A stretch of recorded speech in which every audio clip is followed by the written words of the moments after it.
Hello and welcome to Integral Centering's Centering Practice Meditation. I'm Robert Strohmeyer, and today I am going to walk you through and guide you through a very simple centering meditative practice. The purpose of centering meditation is exactly what its name implies.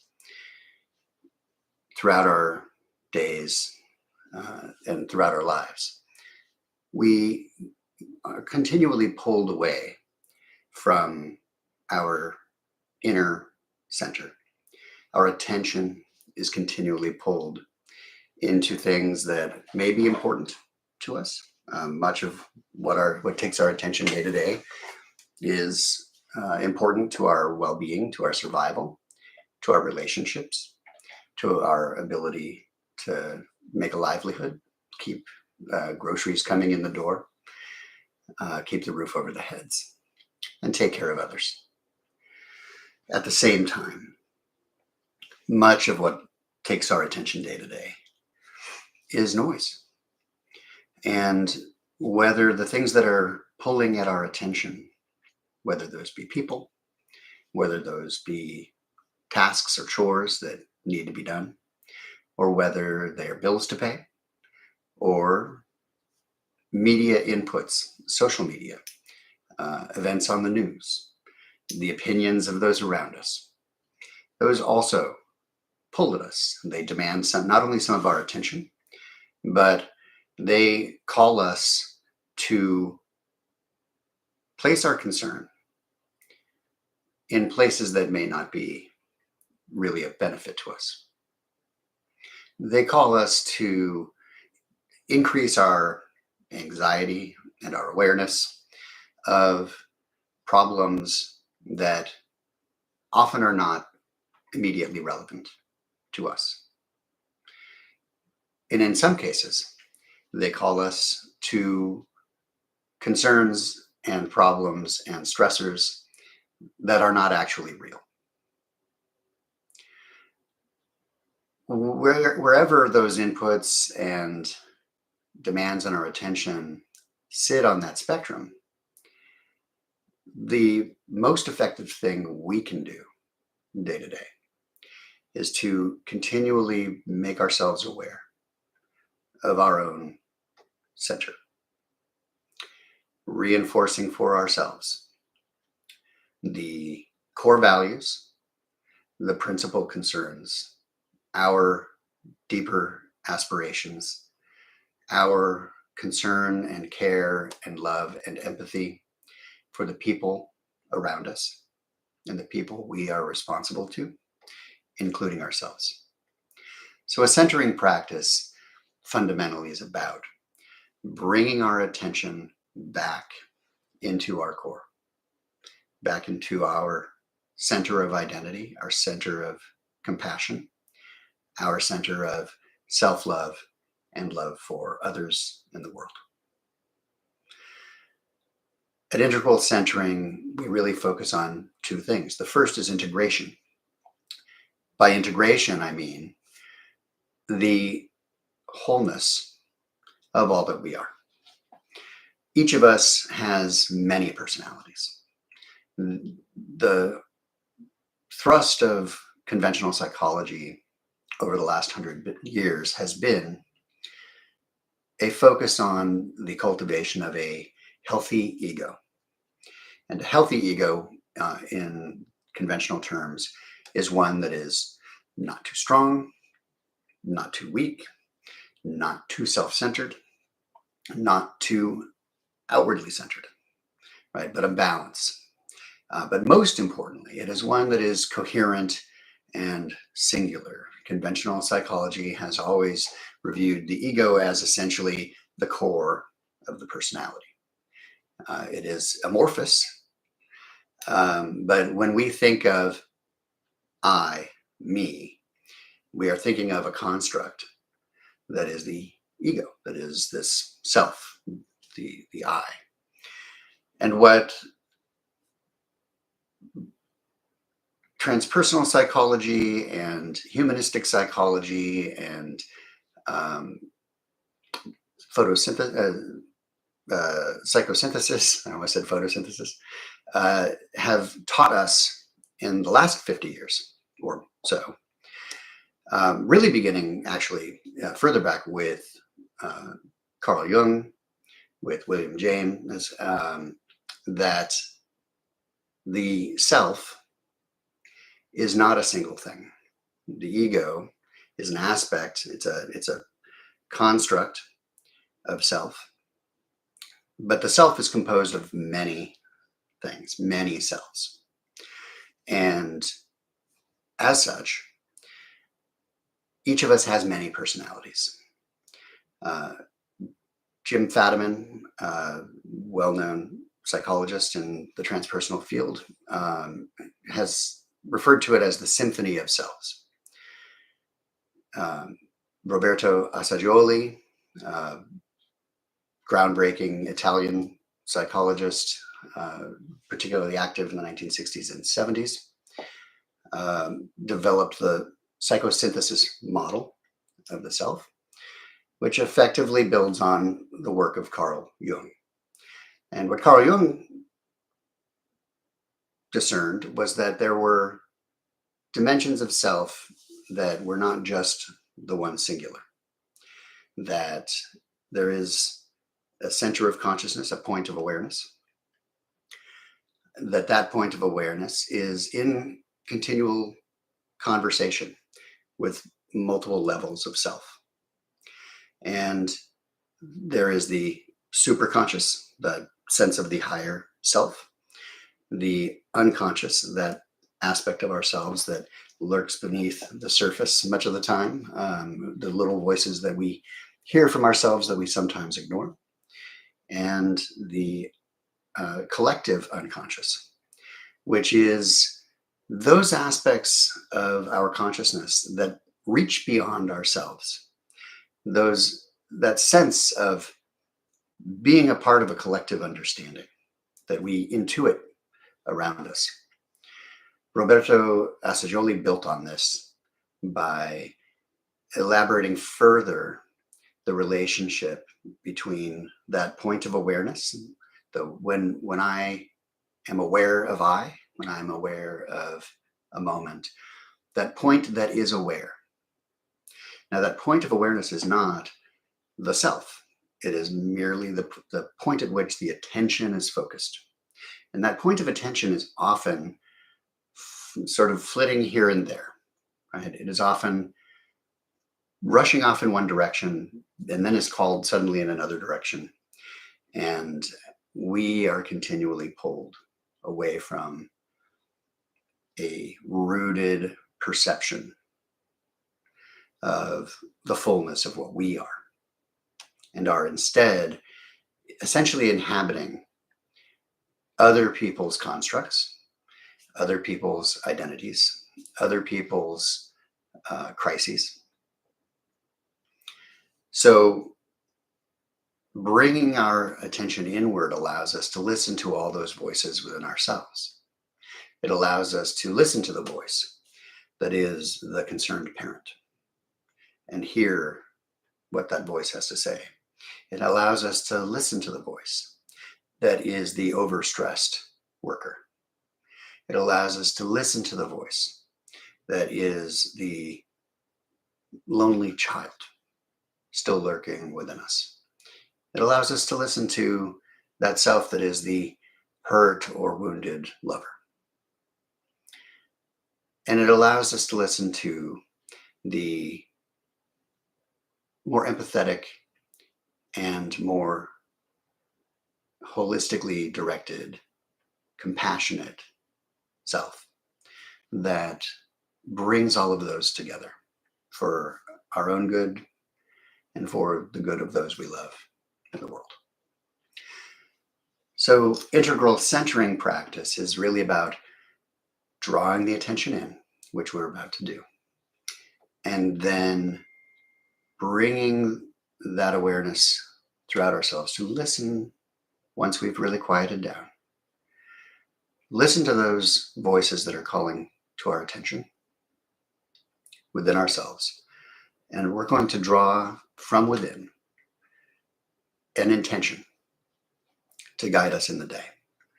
And as we go through the day, as other things pull us here and there, we'll use this intention to refocus. So yes, after we leave this practice, our attention may be called to an urgent crisis. Our attention may be called to some mundane chores. Our attention may be called to some interpersonal drama with somebody we care about. And when our attention is centered within a real understanding of the voices within us, our own needs, and our intentions of compassion and the well-being of all those we care about, those momentary draws on our attention that pull us out and away from that center can be regrounded. And when we do that, then we show up in those moments actually better than we might. And when I show up, if someone brings to me a crisis from their own life, somebody brings to me a problem that I need to try to solve, a chore that I don't want to do, recalling and being grounded in the center of my own awareness and the integration of the voices in me and my intentions allows me to then respond more effectively, more compassionately, and more empathetically than I would potentially without the practice. So we're going to spend about 15 minutes in the practice, and then we will close with an intention setting. To begin the practice, we are simply going to ground our attention on our breath. Start by sitting up very straight in whatever chair you are in, or if you are sitting on the floor, if your legs are crossed, just focus on sitting nice and straight, stacking your vertebrae one atop the other.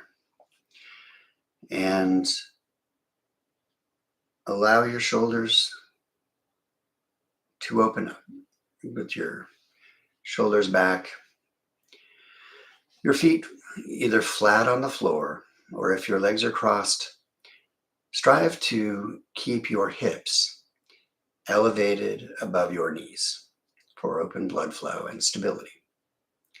It's good to have a cushion under you if you're sitting cross-legged. Strive to avoid having your knees kind of popping up if you're sitting crisscross applesauce, as this will make you less stable and will draw some of your attention continually down to maintaining a stable sitting position rather than being truly effortlessly stable. The primary principle in your sitting posture for any meditative or contemplative practice is stability, effortless stability. So these guidelines, they're just guidelines. You don't have to sit in a lotus position. In fact, for most people, that's extremely uncomfortable to do. It takes most adults years to figure out how to do it comfortably. And at a certain point in life, it's very hard to do it comfortably. Those who are a little older and may not have very flexible knees, it's simply not worth the trouble of trying to sit in a lotus position. I used to do it. I do not do it anymore. I've reached a point in life where the damage I did to my knees early on makes that extremely uncomfortable. And if you're enduring pain to sit in a prescribed meditative position, you will undermine your capacity for concentration, and it will lessen the experience for you at the very least. So just sit nice and stable. Feet on the floor if you're in a chair. And again, if your legs are crossed, just keep your knees below your hips. That will increase stability and allow for better blood flow. You can place your hands either in a, the back of one hand resting in the palm of the other. I often do a position that I learned years ago at a Chan monastery in Taiwan that just allows my hands to sit comfortably folded together, again, with no effort. You can also simply place them on your knees or on your thighs, palms down, if that is a comfortable and stable position for you. And then, again, bring your spine nice and straight, your neck stacked just above the spine and shoulders back. If you allow your head to tilt just slightly forward, it allows the vertebrae at the top of the neck to stack more directly atop the spine. And imagine there is a beam of light or a jet of water, whichever inspires you the most, rushing from the base of your spine, from your tailbone, straight up your spine and through the crown of your head, nice and straight. Allow your jaw to relax. You can keep your chin slightly relaxed and your mouth slightly open. Breathe in through your nose and out through your mouth. Now, you can keep your eyes open slightly or closed. Many of the wisdom traditions, the awareness traditions, the mindfulness traditions, particularly the Buddhist ones, Vajrayana, Chan, recommend keeping your eyes, allow them to be just slightly open, aware of your environment. It's not about escaping ourselves. It's about being present in ourselves. And our perceptions are an important part of ourselves. So in awareness and mindfulness, allow yourself to let your gaze soften just down the bridge of your nose to the floor a few feet in front of you, or if you're at a desk, allow your vision simply to diffuse at the desk. And then deep breath in and a double long exhale out.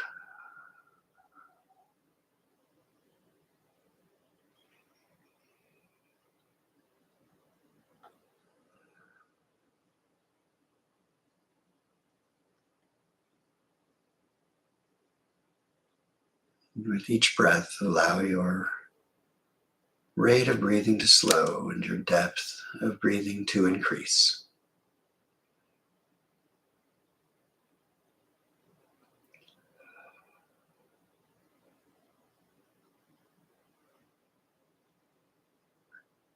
And for a few minutes, we're simply going to be aware of the breathing.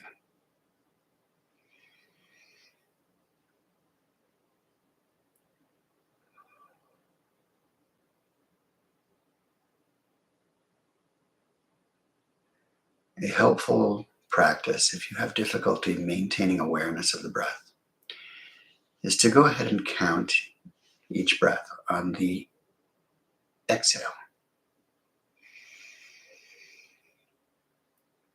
1. Silently in your head, of course.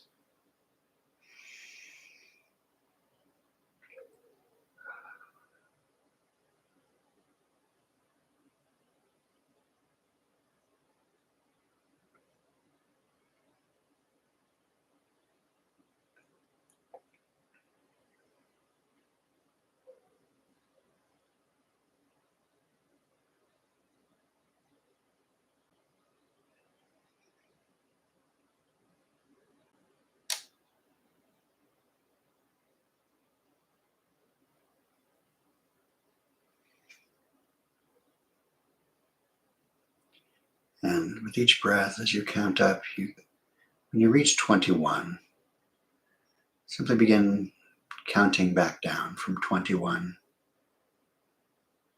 all the way down to 1 and then 0. And then begin counting upward again. If you lose count, don't let it bother you. That is completely normal.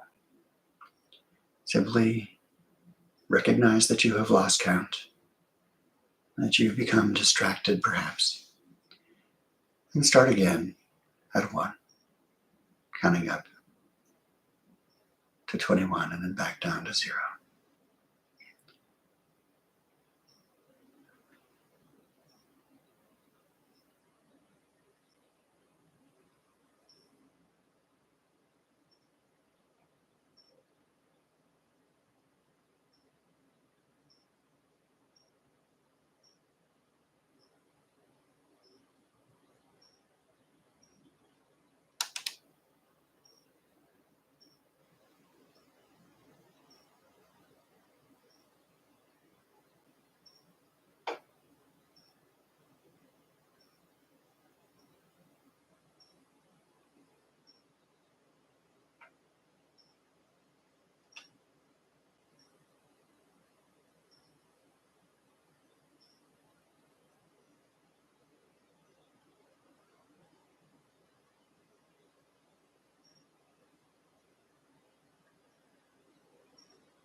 Now that we have settled on our breath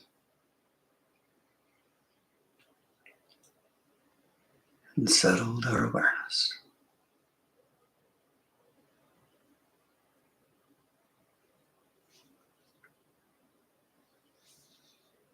recognize any voices within you, any nagging thoughts.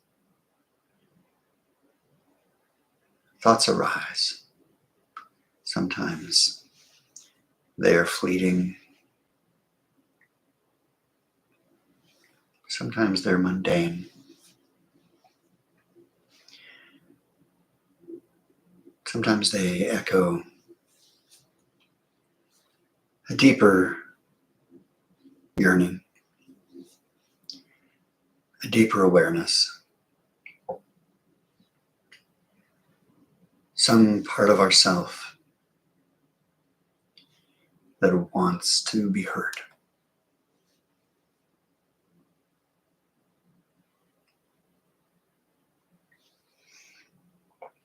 For the next few minutes,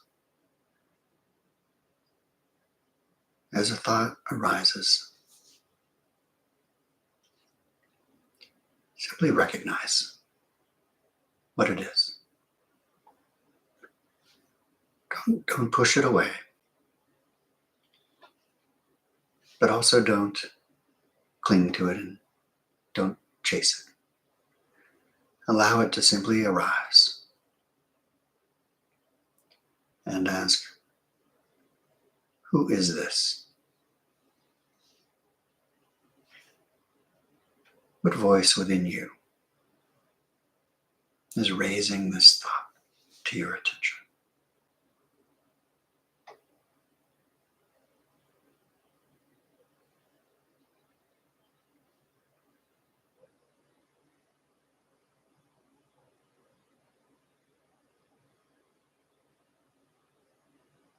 Sometimes we think we are hearing the voices of others. Sometimes we feel like we're hearing the voice of our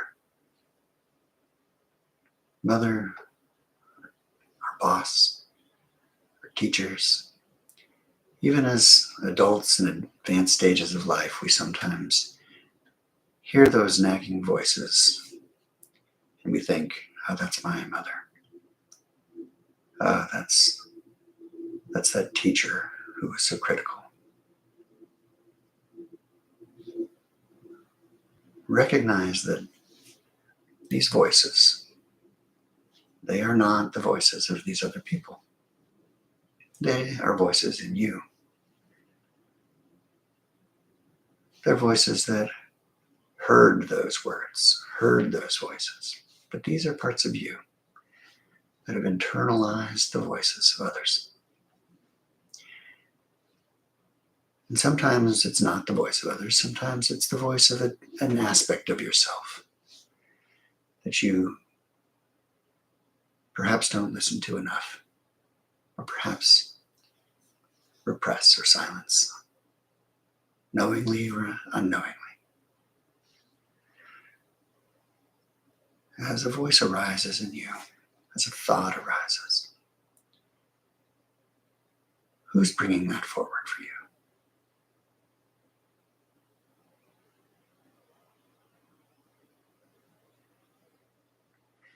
What part of yourself? What role? What role that you feel within your life? What's bringing that forward? Who is that in you?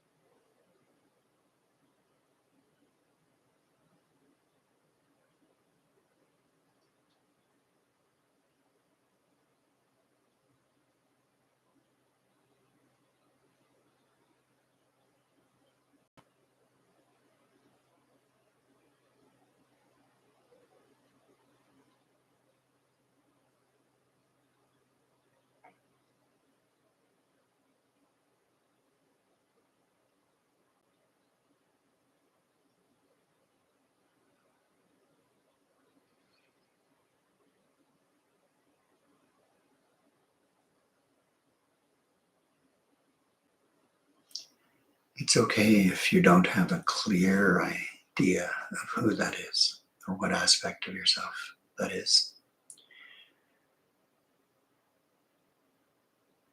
That is something you can contemplate. You can practice this practice repeatedly. You can watch this recording as many times as you want. And you can practice on your own. And when you have moments of silence to contemplate throughout the day, you can continue your inquiry.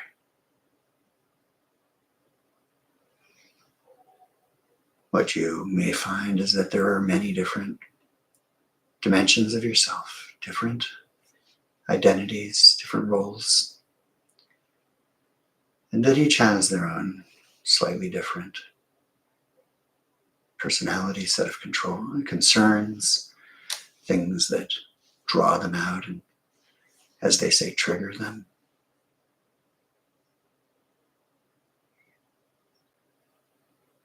so you can get to know these aspects of yourself better over time. Now, this voice that you may have heard just now, this aspect of yourself that was drawing forward a thought.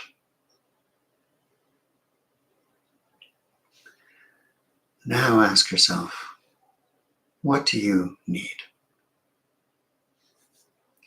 Ask that part of yourself. What do you need? What need is drawing forth that thought? What's it calling you to do?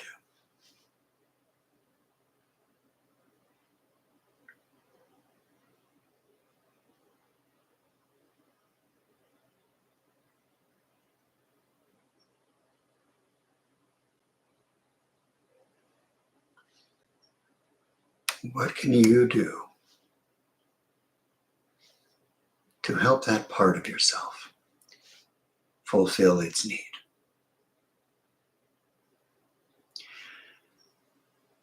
For example, you may have had a part of yourself calling your attention to bills that need to be paid.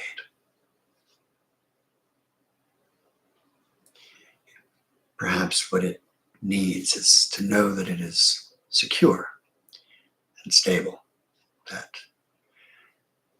your material survival is solid.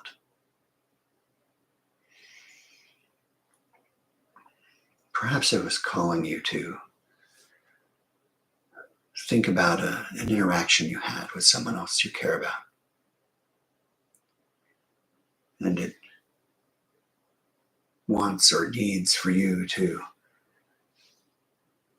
be secure in your relationships, to be loved, and to be a good partner in that relationship. So whatever that attention was, whatever that demand on your attention was that was calling forward in that silence, identify what need it represents, what that part of yourself wants you to be aware of.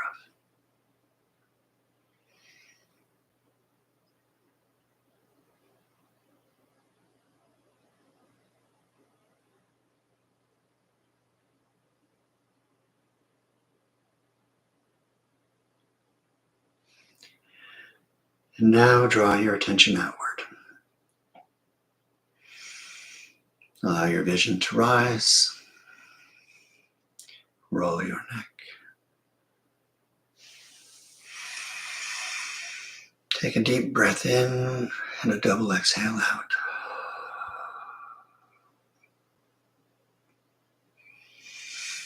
Roll your shoulders. Another deep inhale in and a double exhale out. Bringing your attention fully back into your whole environment, into the room, toward the screen to me.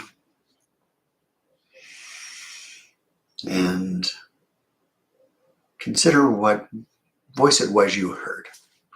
Maybe it wasn't a voice, but it was simply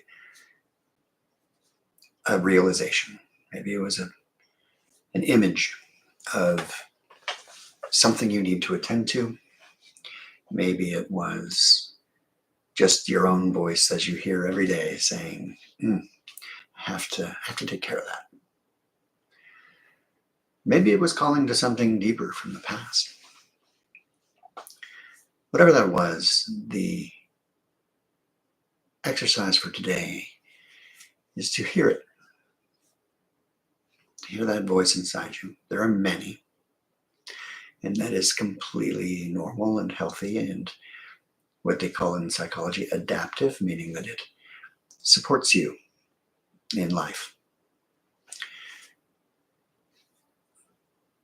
those voices that you hear within yourself, if you recognize them, you say, that was the part of me that wants me to pay attention to this.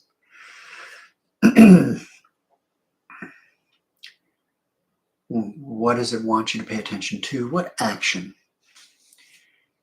should you perform, if any? Sometimes it's drawing your attention to something from the past. Give you an example. You may have recalled a conversation where you said something you wish you had not said, or where you wish you had said something that you did not. For some of us, those conversations are too far in the past to do anything about. Sometimes they were with people we won't have an opportunity to speak with again. We won't have an opportunity to say what we wish we had said, or to say we are sorry for what we did say. When those kinds of thoughts arise, that's a part of you calling your attention not just to a regret, but calling your attention to an opportunity and a potential for the future. So you can set an intention. Say to that voice within you, say to that part of yourself, I hear you, and I think I understand, and I intend to learn and adapt for the future. So set an intention that the next time you're in that situation, you will show up more empathetically, more wholly, that you won't silence that voice the next time, if it's appropriate. That if that voice was something calling your attention to something more mundane, to clean up the garage, to dust the shelves, to set up autopay for that bill. Those can be very important voices, right? Taking care of ground level in your life, allowing for a stable foundation. So heed those voices too, because when the mundane calls to us, when the basic demands of taking care of ourselves call to us from within, it tells us we need to pay attention to stabilizing our foundation and meeting our basic needs. So set that intention, whatever that voice was, set the intention to hear it, to learn and adapt from it, and to apply what you learn with empathy and compassion and with self-acceptance to create a better day today.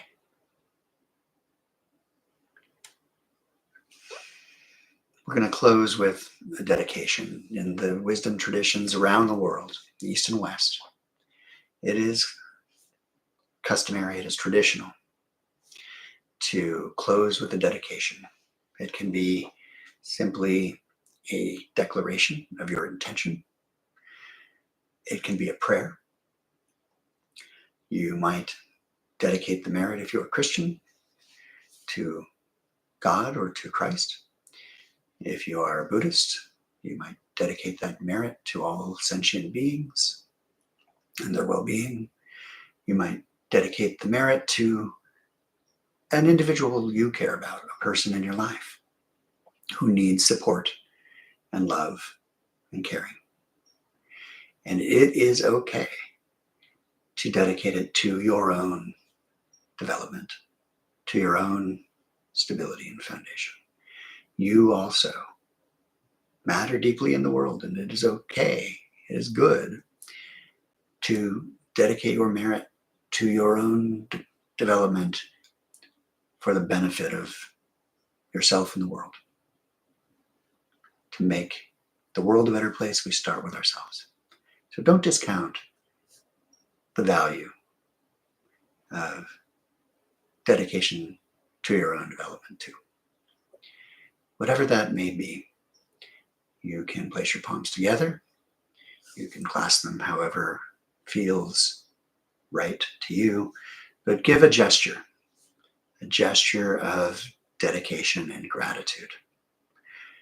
I am grateful to all of you for taking the time to try this practice. And I dedicate this session to all people in the world who need to find and rediscover and support and accept and love and cultivate their inner wholeness. Thank you very much for joining me today. Have a wonderful day. Feel free to revisit this practice whenever you think you need it. Thank you.